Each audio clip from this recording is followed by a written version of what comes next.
Got 20 seconds. Come on, man, to go. Keep moving, keep moving, keep moving. Good. Get those knees up. Explode. Good. Explode. Let's go. Up. Rock forward. Let's go. One more. Go. This is the Fight Strength Podcast, NSFW, presented by Breaking Muscle. What is up, fighting and fitness fans, and welcome back to an all-new episode of Breaking Muscle presents Fight Strength NSFW. I am Jason Burgos, senior editor for MMAsucker.com, and back with me is my podcasting amigo, returned to us after a trip to the other side of the planet.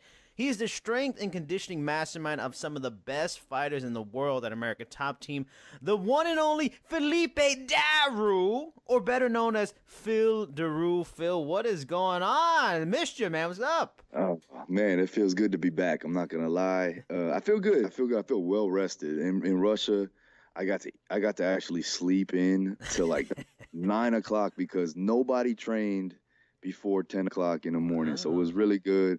You know, and I'm well rested, ready to go. Now, today's show will be entirely based around our weekly Ask Daru segment because, you know, while Phil was away, he was just straight up inundated with a bunch of questions from listeners and followers. However, that will be the focus in our second segment. First, I wanted to get into details about what Phil just mentioned in his trip to Russia. I mean, you know, for those you don't know, he was away for a few weeks in Mother Russia doing some work with a bunch of great, talented fighters at ACB Berkut. You know, absolute championship, you know, that company, you know, that connected to them. So it's really quite an achievement to be asked to go to a foreign land and run seminars as a strength coach. But even more crazy and wild and impressive is to be an American and go into the former Soviet Union because, you know, you're so highly skilled and your value is that highly regarded. So it's pretty damn cool stuff to get to talk to you about this. So I wanted to take the first segment, just do this to chat about it.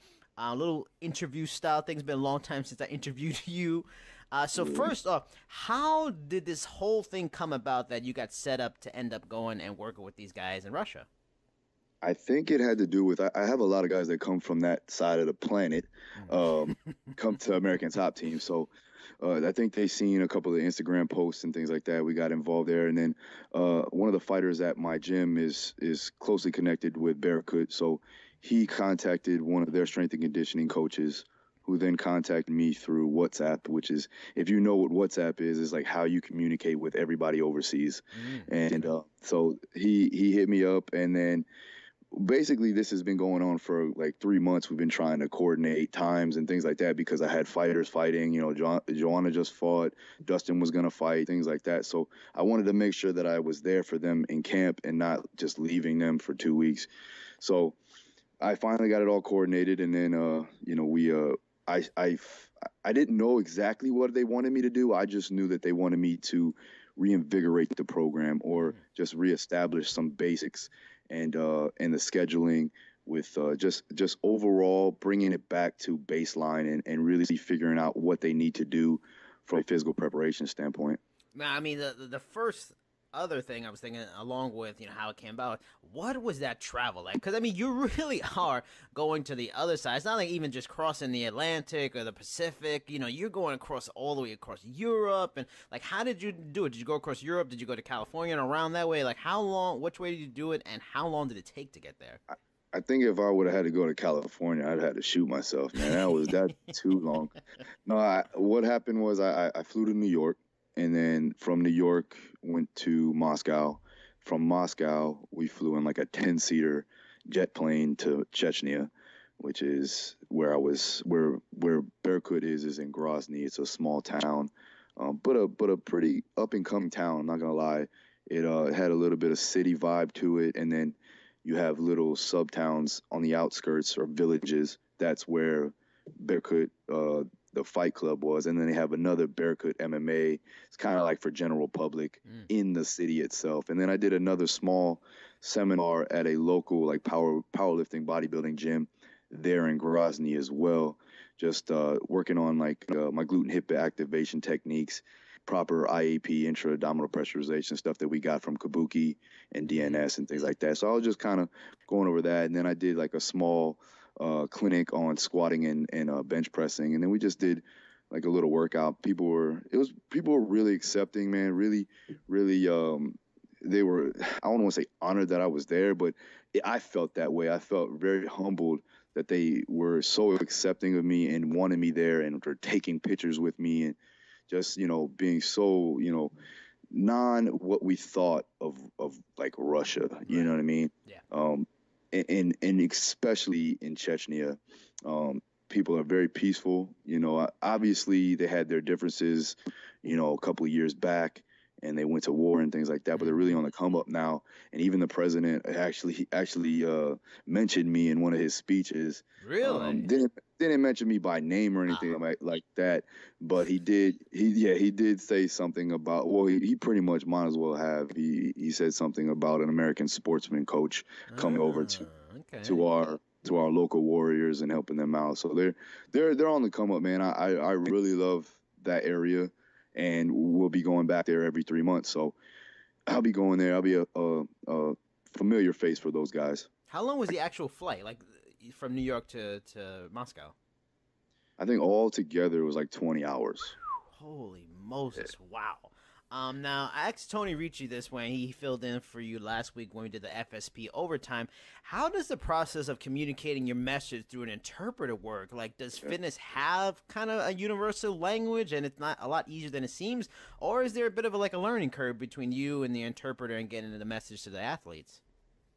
Yeah, so we had I had like 3 translators, and they all would like kind of, sub out because I was training either a big group or I would train a small group of their like high level guys. And when you don't have a translator, we were working through a phone app, and that was just giving me real problems. I was actually getting a little aggravated because, and the guys are real nice, man. And it's just like, they don't get it. And we had a small intern there, or like a young intern, who was trying to relay what I was trying to get out. And he follows me on Instagram. So he understands what I do, but he couldn't relate it from a language barrier, so the language barrier was very hard. But when the translator got my rhythm, and also I was trying to speak in scientific terms that make the program make sense. But also it's hard because try to say modalities and periodization in another language, and they kind of don't even know it fully, English like that. So it was tough to I had to really dumb it down. I don't want to say dumb it down, but it had to be baseline, but at the same time, we got the message through. And now the guys, man, and I'm going to say one thing about these guys too, is that they're completely focused, and they took to my programming, 100%. They didn't second guess it. They didn't look at me weird. As soon as I said something or I showed them something, they did it. And the great thing about this was I actually walked into a training. I think they were sparring. And then I walked in afterwards, and I seen the guys actually doing the warm-up and the cool-down drills that I showed them and I actually told them to do. They were doing it on their own in a group on the side of the mat, which is very, that's something for me that makes me feel good. That makes me feel happy, because they're actually taking to what I'm trying to tell them, and they're buying into the system. And, I don't even get guys sometimes like that in American Top Team doing that. You know what I'm saying? So far less sass from the Russians than the Americans. Man, they're so diligent, man. They're focused on what they want, and they will do whatever it takes to get it done.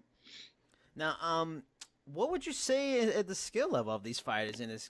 They're connected with a major promotion out there in Russia, one of the, if not the biggest. Is it like a sort of a Russian American Top Team? Like, are there some really talented fighters out there? You kind of maybe scouting a little bit for future work, maybe? I don't want to say I'm scouting, but I would say that they have some serious talent, man. We know that though, because some of the guys come to American Top Team. Yeah, very talented wrestlers, grapplers. Good strikers, they could work a little bit more on their striking. They're very tough, obviously. I walked into a sparring, and this was just like a quote-unquote technical sparring with little gloves, and they were going at it like they were in a true fight. Wow. So, I was like, damn, okay, well, this like is... shoot-a-buck style? Yeah, pretty much, Wow. man. It was just like that, man. And you know what's funny was that the I didn't I on my Instagram I kind of spanned the location and seen the compound, but you really couldn't see the whole thing. It looked kind of like a gladiator like training ground. You Interesting. know, have you ever seen like the Stars episode on Gladiator? You know the Gladiator movie, the show Gladiator, right? The show Gladiator. No, I know the movie, but I don't know the show. Well, even the movie, like Yeah. you've seen the battle, like the Yeah, practice yeah, battle. yeah. Hmm. They had that basically in the back of the gym. I was like, Interesting. this shit is crazy. And then like, yeah, man. And then, obviously everybody is well taken care of. There's dorms up there. Nobody eats. Everybody eats for free. There's a 5-star restaurant in there with the 5-star hotel. Hmm. And I stayed in there for free, and it was awesome. It was a good experience. But these guys are fully taken care of.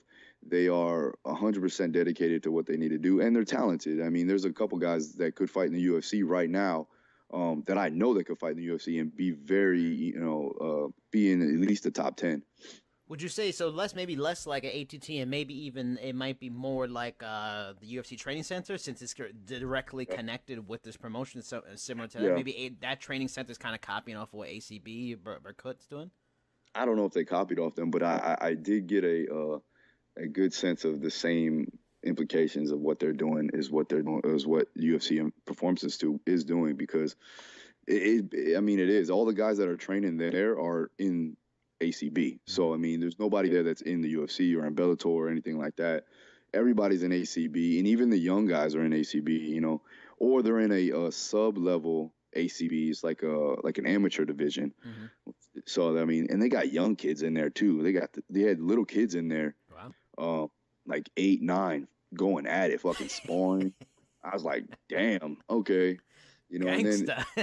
yeah, it was cool, man. And then like I had to also learn the language, and I've learned a couple words here and there to get me by, and then eventually I'll be able to speak like true sentences, but it's such a different language. It's not like Latin. It's it's a little choppier, Yeah. and like Spanish I can kind of pick up obviously pretty quickly. Italian, same, but it's different with Russian. They're just a different type of style, but Now, I'm getting there. Now, what tech? I mean, you mentioned a little bit earlier what kind of stuff you were working with, but were there any specific techniques and strategy you really want to focus on? That was the plan when you went over there for these guys. I mean, did they get the full Daru playbook, or they just got a little taste of the Daru playbook? No, I mean, I try to give them as much information as I possibly can. I gave them a true protocol for proper periodization from just phase 1, phase 2 on all of my programming, what we do from there, like, and then also gave them a full-on diet for cutting weight, and then a cutting weight protocol 7 days out. So they got all of that, and then also a recovery method or protocol that I do per training session. So if it was like a weight training session, they would have a different type of recovery protocol. If it was a aerobic work or cardio or sparring session, they would have a different type of recovery protocol there. So it was all listed out and then given to all the fighters there. So every time I do this, and I want to kind of do this around the world, and I've been asked to actually do this in other countries too as well, is going in there, kind of revamping the program, seeing what needs to be fixed, and then formulating a program to help them progress further as an organization or as a team. So before I get your final thoughts on the whole thing, I have to ask, what was the food like? Because I mean, is it clear signs of globalization in Russia? Like they have a lot of these big franchises you might know from around the world, or what's the mix? Do they have a lot of them? Do they have various food of the world, or is it just good ass Russian stuff? No, I mean Moscow definitely has well diverse food. I even seen a Starbucks and a KFC. If you watch my Instagram, Nice. I posted up like Starbucks is everywhere. In Chechnya, they had a place called Star Coffee, which was cool. You know what I'm saying? It was kind of like funny. Like it looked like Starbucks, but it was like different. It was like a star in the middle. A red star. It was a green emblem. It was like trying to be like Starbucks, but it was actually good coffee, man. It was. Yeah, I mean, I ate well, and there is a well diverse array of food there. So, it wasn't like there was only Russian food, but they did have some food that was, especially for Russia, and it was good, man. I'm not gonna lie, I did have it, and you know what? The food there is so much the nutrients. It's more nutrient dense. So like I was actually eating like milk products and goat cheese and I was eating cottage cheese and curd, and I wouldn't do that in America. Like it's just the hormones they pump into the cows. They do things like that. The genetically modified organisms that are in all of our foods here in America, it's just not there. You know what I'm saying? Like literally, they go and grab the chickens out in the back, cut them up, and then we eat them. You know what I mean? So, I mean, not to offend any vegans, but it's like they don't know that's what happened. But I mean, final thoughts. I mean, overall, a couple sentences of thoughts. Your experience going to Russia in general. What'd you think of it all? I got one thing I want to talk about actually. At the end of my trip, I wasn't going to talk about this, but I am going to say it because it was a funny story. It's a funny story now. It wasn't that funny when it was happening to me, and this is. All right. I've told only a few people. Oh, boy, wow, you're telling the world now. Nah, this is it. Here we go. So, on my way back, right? It's all good. I mean, I've been there for like 11 days. I'm ready to go home. You know what I mean? I want to see my family. I want to get back to American Top Team. I want to train my clients up here. I'm like, I know I have a long flight. It sucks, whatever. So I go to Chechnya. Or I fly out of Chechnya. I go to Moscow. Now, mind you, I have to go from Chechnya to Moscow in one airport and then drive to another airport to get on an international plane to New York. So, but that plane wasn't leaving till the next day. No problem. They got me a hotel right next to the airport, so it was all good, right? So, I spend the night. I wake up in the morning. I take the shuttle bus over to the other airport that's going to take me to New York. I get online to go get my boarding pass. They look at my passport. She's flipping through the pages, and all I see was "niet," and she pointed at my visa, and my visa was expired. Oh no! Yeah. So what happened was I had to get a rush visa when I started to with this whole process, right? Yeah. Because I didn't really know I had to have a visa to go to Russia, to be honest. Yeah. So. I put down for a 30-day visa, and what happened was it wasn't going to get to me in time for my first flight that was booked, so I had to change my flight over to about a couple days later. So when I put down my visa, it was like the 11th. Now, mind you, I wasn't leaving till like the 16th now because I was supposed to leave on the 13th, but I wasn't going to fly out because I wasn't going to make the flight because I wasn't going to get my passport back in time. So what happened was when I put the 11th, they put right from the 11th to 16 days. I only got a 2-week visa, man. Ooh.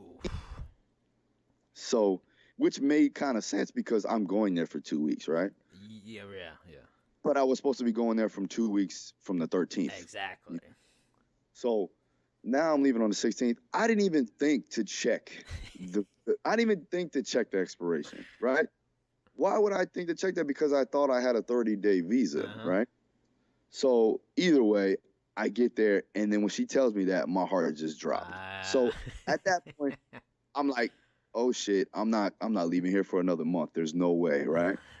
So this whole time, I'm like, what do I have to do? Now, mind you, nobody speaks any English. Nope. And I speak about maybe 4 to 5 words, 6 if we're lucky. You know what I'm saying? And then I'm in the translation in my iPhone trying to figure it out.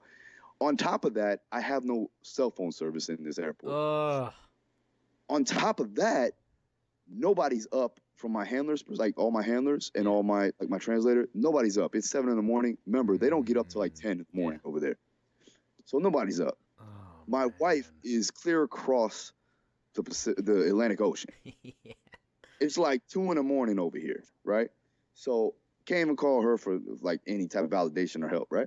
So now I'm by myself in a Moscow airport, knowing nothing, possibly not going to make it home, right?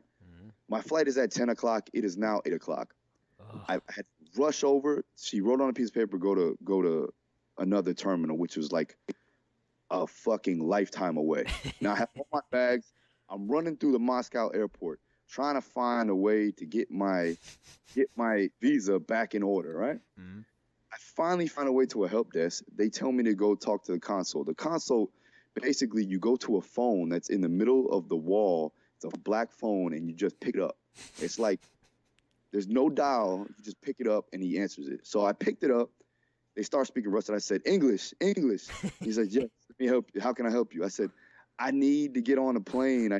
I'm a U.S. citizen. I need to get back to America. So basically, I had to call the U.S. Embassy. Oh, man. I had to call the U.S. Embassy. I had to email my visa and my passport in a picture form over to them.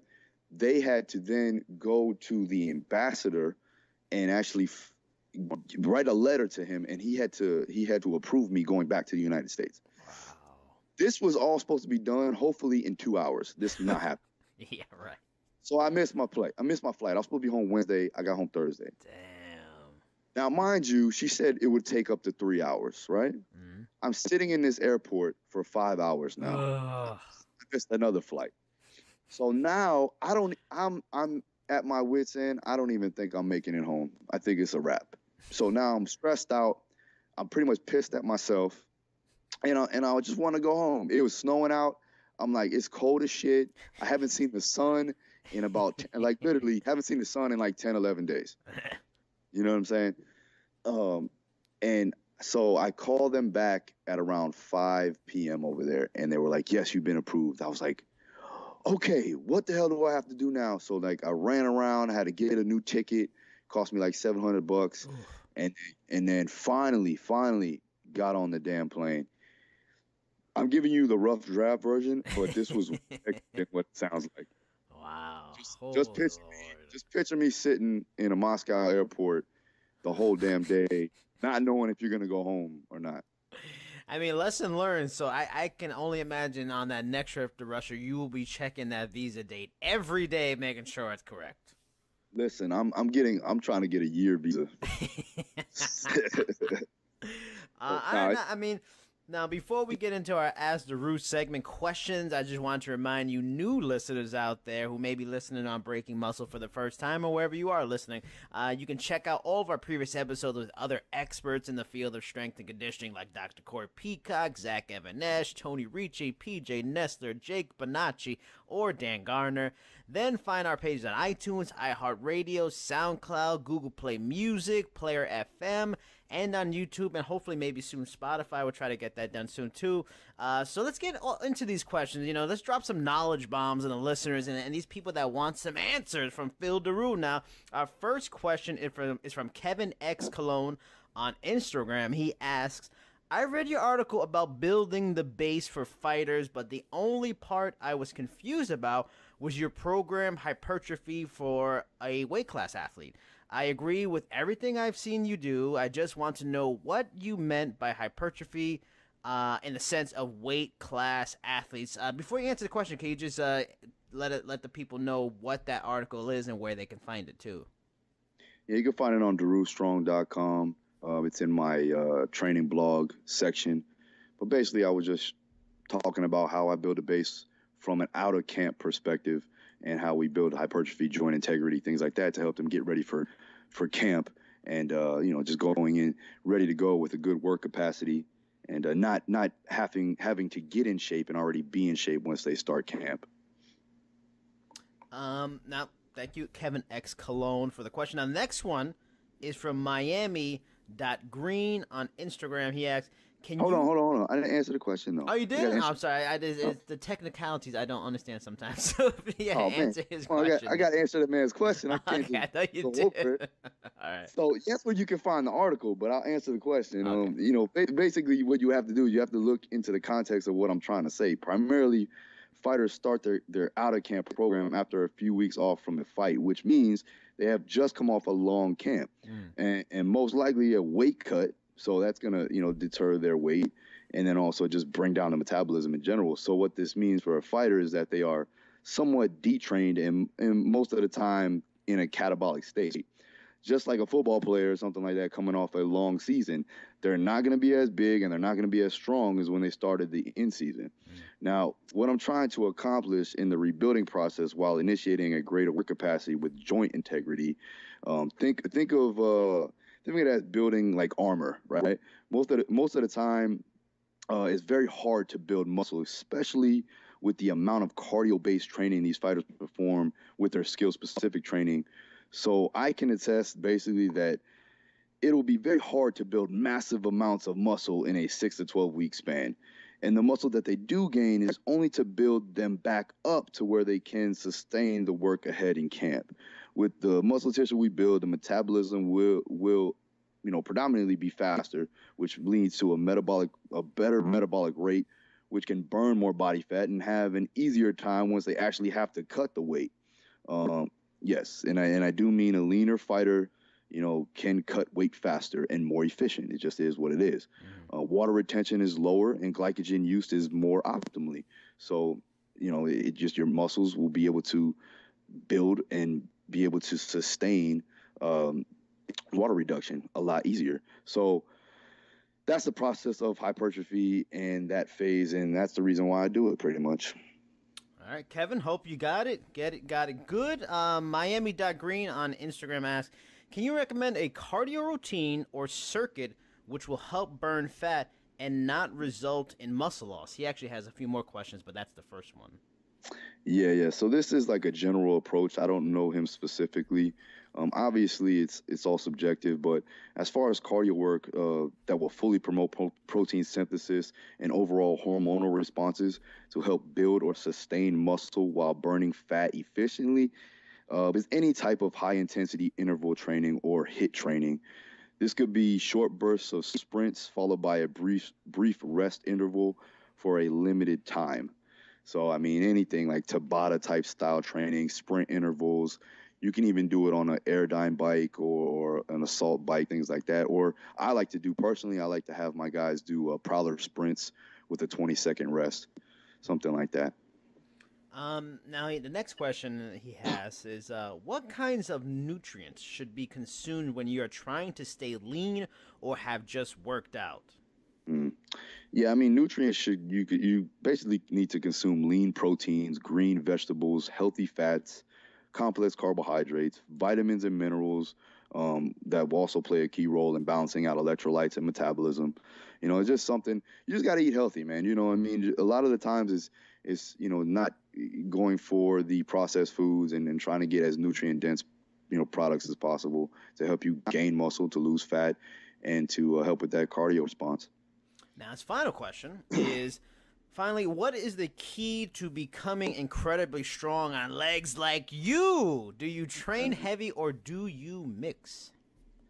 All right, first and foremost, let me just talk about, I only have quads and hamstrings and glutes. I don't have any calves, so he's not fully talking about my legs here. I have no calves, and trust me, I don't even know how I got the little bit of calves I have because I don't work them at all. But legs, I'm talking quads and hamstrings are primarily fast twitch fiber muscles. So if you're trying to get them strong, you must put adequate amounts of load and high amounts of force into each compound lift, like back squats, front squats, trap bar deads, sumo deadlifts, and RDLs are all good lifts to produce absolute strength. Now, keep volume slightly lower and intensity high, keep in a range of like 75 to 90% of your 1 rep max.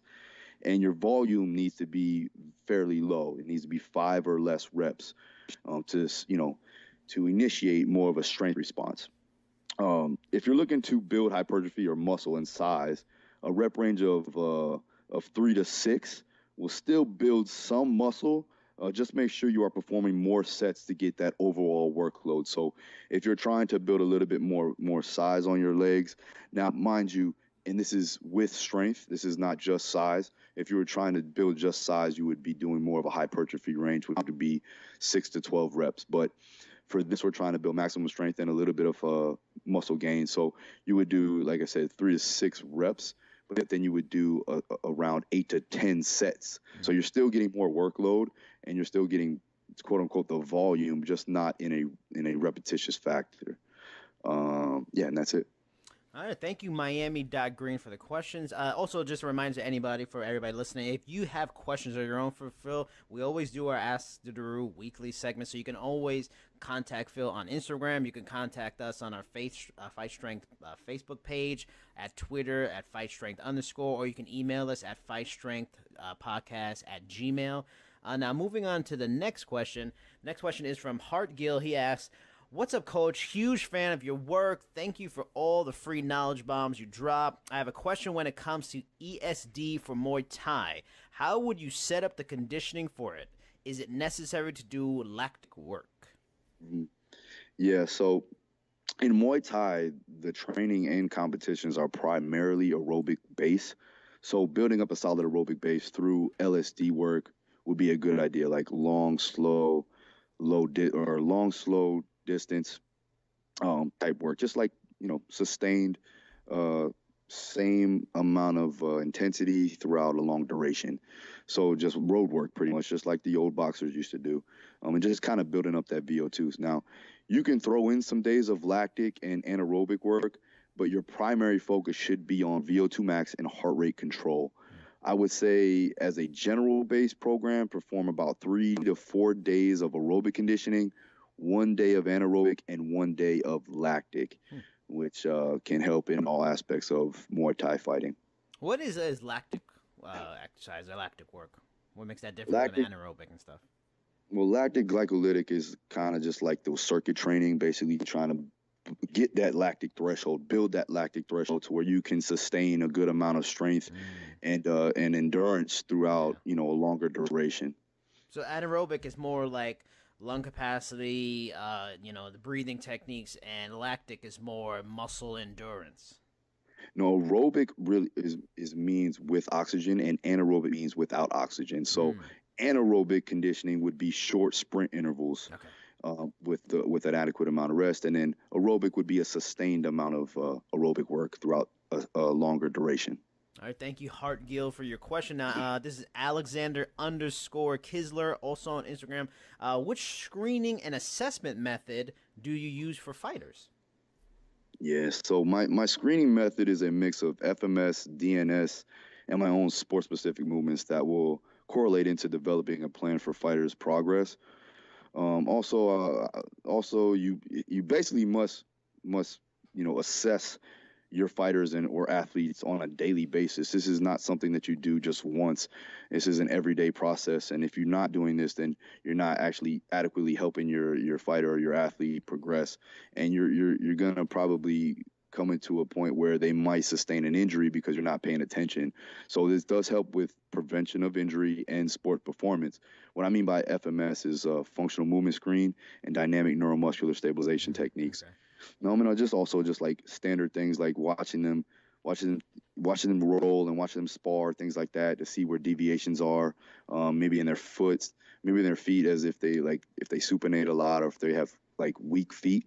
Weak ankles, weak hips, weak knees, how they turn and twist and work in the transverse plane and things like that. That can kind of tell me where they're weak at and where their imbalances lie, so I can actually fix that from a program perspective.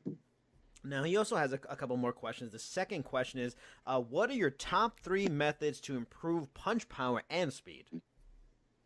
Yeah, this is like a broad question, but I mean, obviously, plyometrics is going to help rate of force development. So it's going to help with, obviously, force output, which is going to help with power output, and then speed.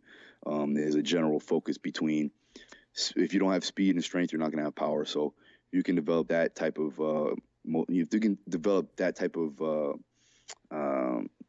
response, then it'll help. Med ball throws are always good. I do it a lot in my videos. Rotational throws, things like that. Anything that's going to help with velocity and putting force through a external load. And then deadlifts. And deadlifts are a full body movement. They primarily work the posterior chain, which is going to help with generating force throughout the entire body. Now, I've always seen, I've seen in your videos and even other, trainers' videos, the med ball throws. What is that specifically working? Is that really working everywhere? Is it a core specific exercise? Like what are the benefits of med ball throws?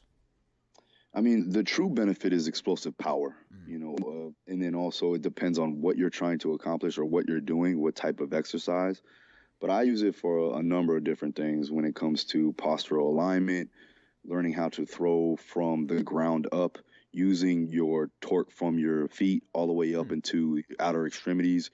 Also, reintegrating intra-abdominal pressurization by tightening up the core, or like I said, proximal stability with distal mobility, being able to be tight in the core and then also transverse that energy out into the outer extremities, just like you would as you would throw a punch. So it's the best way to simulate a punch without having to actually punch somebody. All right, fair enough. Now, Alexander's last question. How often in a week do you do interval training for fighters? It depends on the strengths and the weaknesses of the fighter. Primarily, this is done on phase 2 of camp, which is pushed to the last day of the week for the fighters. I have this so that, they have enough juice to get through the week and can finish strong before the weekend and they can rest up. Now, intervals can be anything too. I mean, you could have intervals from, long duration, meaning lactic, or an anaerobic interval. So if you're talking lactic, like I said, with the circuit training intervals, that's going to be in phase 2. The end of phase 1 goes into, it kind of potentiates into a anaerobic phase. So you'll be doing sprint intervals to get that good anaerobic capacity. Now, I've done articles in the past, and I've stated in some blog posts that anaerobic conditioning, they found that actually helps with the increase of aerobic capacity. So doing short sprint intervals will actually help the entire aerobic threshold, which is obviously good because you're not beating down the joints and having to take your fast twitch fibers that you have and turn into slow twitch fibers. And that can be done if somebody does move in a slow manner or does high amounts of volume in their training sessions, and they can turn into a fast explosive athlete, or they could turn from a fast explosive athlete into a marathon runner, per se, not saying that it's, but they did show studies that, you can actually change fiber types depending on your training modalities. Wow. Thank you, Alexander_Kisler on Instagram. Now for our final question. This comes from Rizinator on Instagram. He asks, I'm trying to lose 20 pounds of body fat and gain 20 pounds of muscle. I'm actually interested in this one myself. Should I do a split routine of full body workout when it comes to my lifting? And how often should I do cardio? Yeah, man, this is pretty far-fetched. So, this is pretty hard to do, putting into account human physiology and thermogenics. In order to build muscle, primarily you have to be in a calorie surplus.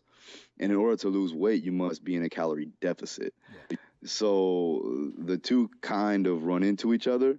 Now, if you're a novice to lifting and eating healthy, this rule really doesn't apply somewhat to you, because it's such a new stimulus for your body.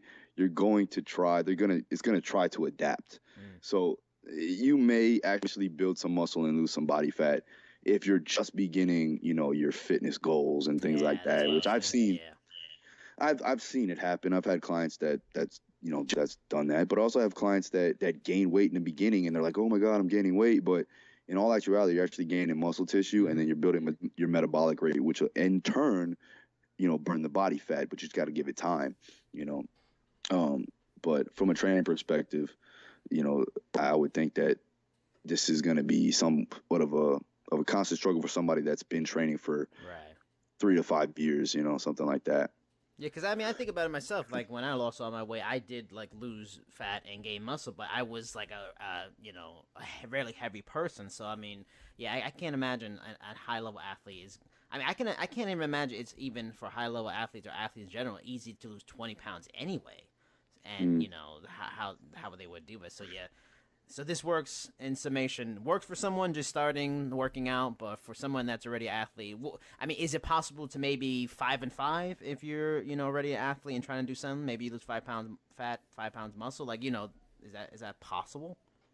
Yeah, that can be possible. It just really depends on their diet, the way they train, the way they recover, and then also their rehydration process. But I mean, to be honest, if you're more of a higher level guy, or you're advanced in your programming, like, you want to actually have a season or like a span amount of time to where you're actually building some body fat, because it's going to help you get stronger. It's going to help you build more hypertrophy.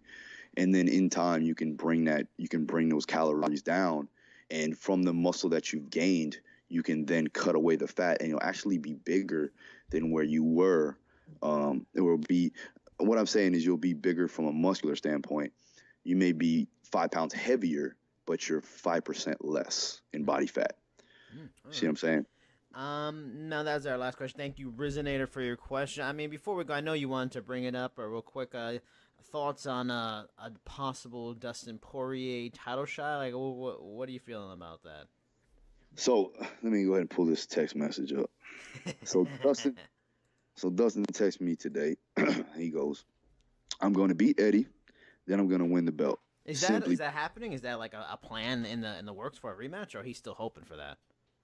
I mean, we are still hoping, but I think that's got to be something that they have to give him. You know what I mean? I think so. I mean, they're both kind of like right there, especially Dustin. He's been great since he's been at 155. Yeah, man. In that fight with Pettis, I think that kind of solidified us. Oh yeah. As being a top contender. Mm-hmm. And now with Eddie, we basically beat Eddie. You know what I'm saying? I'm not gonna say that. It's my fighter. He's my boy. I can honestly say that we could have finished Eddie if we needed to, but we need to be a little bit more calculated in our approach. Yeah. Now we're a little bit more keen to the situation. We know what we need to do, and I feel Dustin will put him away in a second. Now, if we get that rematch, we don't know if we will. Hopefully we will. Once that happens, then we get the title shot, either Ferguson or Conor if he steps back in. So, I mean, it's crazy. It's a completely fluid situation going on right now because Conor is in flux. And like I said here, like 2 months ago, I don't see why he would want to come back. And based off of Dana White's recent comments, there is no real reason for him to come back, and he doesn't have much interest unless he owes the Irish mob money. That's a possibility, too. But, I mean, he's not coming back, and you got to get Ferguson thing. It's weird. I think it's going to be interesting because it almost feels like Khabib versus Barboza is an eliminator, but you do have Dustin, who is really right there. If he were to fight Alvarez, a former champion, and beat him, that says a lot. Where's Ferguson fight next? Kevin Lee got a title shot when I don't think he really should have got it. He talked his way into it. So I almost feel like at this point, Dustin, who's super nice, really nice guy, charitable, he may need to go to that Colby Covington school of trash talk, get that name up a little bit more so he can kind of skip somebody. Thoughts on Colby maybe mentoring Dustin into shit talking? I don't think that's going to happen. No. No.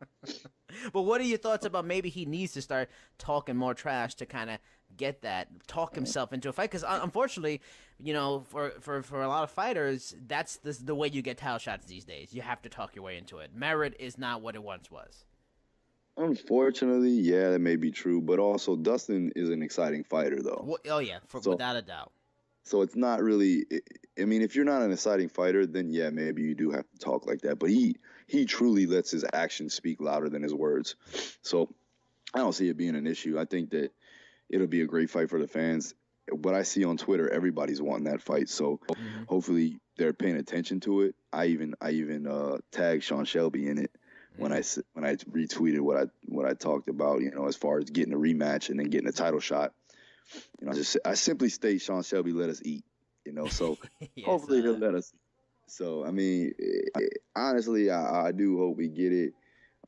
He's already ready. I mean, listen, Dustin's right now, he's doing my out of camp program and he's ready to go. He's already feeling like he's ready to go for camp. So, we stay ready. That's the main thing, is that there's not a time in his years of training that he's not ready to fight on short notice. But you give us 8 weeks and it's a wrap. Yep. I mean, and let's also, since we're talking about former Fight Straight podcast guests and title shots, I mean, can we not get a title shot for Tisha Torres? I mean, other than Joanna, another former guest, Joanna, just take a vacation, hang out, maybe do some damage at 125. Tisha Torres, let it get that taste of a title shot. You're the best. You don't need the rematch right away. Tisha Torres, I think more than anybody, deserves a title shot after her win against Michelle Waterson last night. The girls only lost once. Close fight to the champion, I believe. I mean, let her get that title shot. It sells itself. Fascinating fight. How about that? Yeah, of course. I mean, Tisha is obviously somebody that I'm close to, but I honestly, like I told you before off the air, but I think that they're not going to give Joanna a shot, and I think that they will give Tisha the shot because of the fact that Joanna got finished in the first, whereas there may have been some issues there, and that may not have been 100% Joanna, but at the same time. Yeah, we know, but and I'm not making excuses at all for her, and she doesn't need it from me, But the thing is that 9 times out of 10, Joanna will beat Rose, just simply as that, So I think that I don't think that there's anything to really truly prove. Obviously, I don't want a close friend of mine and then one of my closest fighters fight each other. Especially for a title, but that's something that comes with the territory, comes with the job. We'll go down that path when we get there, but I do want that to happen just to see the torture you would have to go through. It'd be fascinating to watch. I bet you fucking would. I bet you would. You asshole. Nah, but I'm super happy for Tisha. I'm proud of her. She looks phenomenal, and I could tell that she's in a good place right now with her and Raquel out there in Colorado, and she's super happy, which is also good for the fighter psyche, and that can play a huge role in your performance. I mean, with all that said, that is the end of our show. Phil, as always, give them the social media so they can follow you on Instagram, see these amazing videos. They can catch up on some of this, the Berkut videos from Russia, and on the Snapchat too, Facebook, all those social media outlets. Well, one thing I also want to announce is that I'm going to be doing more seminars throughout the year, and also I'll be doing a couple in Poland, and I'll be doing a couple in the UK, and obviously I'll be traveling back and forth from Russia. But I do want to hear from anybody in Iceland, Finland, Sweden, anybody overseas. If you want me to come out and teach you some of my methods, do a full clinic for a weekend, for a full week, let me know. You can either email me, phil@darustrong.com. You can email the show, DM me on Instagram @darustrong. My Twitter is @darustrong. And you can follow me also with all my videos there on a daily basis on Snapchat, DaruStrong1. Also, I'll be putting out new templates for a different variety of strength programming. This could be anything from general fitness to MMA strength and conditioning. I'm also be doing a power building template. So I'm coming out with a lot of new things, a lot of big things coming up this year.